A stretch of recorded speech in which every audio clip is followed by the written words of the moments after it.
there, Reflecting Christ, October 20th. Transformation of character takes place here.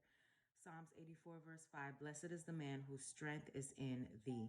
We are none of us what we may be, what God would have us be, and what his word requires us to be. And it is our unbelief that shuts us away from God, for we may at any time lift up our souls to him and find grace and strength. When Christ shall come, our vile bodies are to be changed and made like his glorious body. But the vile character will not be made holy then. The transformation of character must take place before his coming. Our natures must be pure and holy. We must have the mind of Christ that he may behold with pleasure his image reflected upon our souls.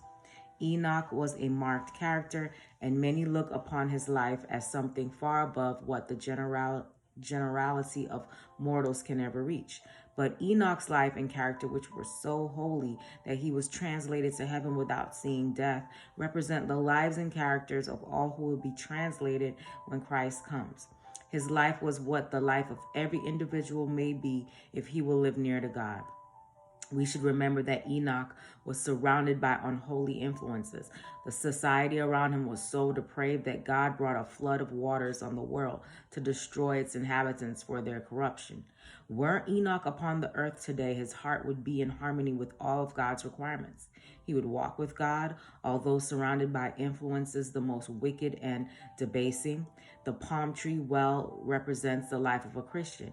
It stands upright amid the burning desert sands and dies not, for it draws sustenance from springs beneath the surface. Joseph preserved his integrity when surrounded by idolaters in Egypt, in the midst of sin and blasphemy and corrupting influences. When he was tempted to turn aside from the path of virtue, his answer was, "How shall I do this great wickedness and sin against God?" Enoch, Joseph, and Daniel depended upon a strength that was infinite, and this is the only course of safety for Christians to pursue in our day. The lives of these marked men were hid with Christ in God. They were loyal to God, pure amid depravity, devout and fervent when brought in contact with atheism and idolatry. Through divine grace, they cultivated only such qualities as were favorable to the development of pure and holy characters. Thus it may be with us. The spirit which Enoch, Joseph, and Daniel possessed, we may have.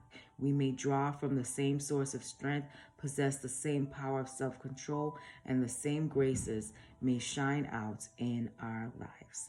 Hope you have a great day today. Reflect Christ.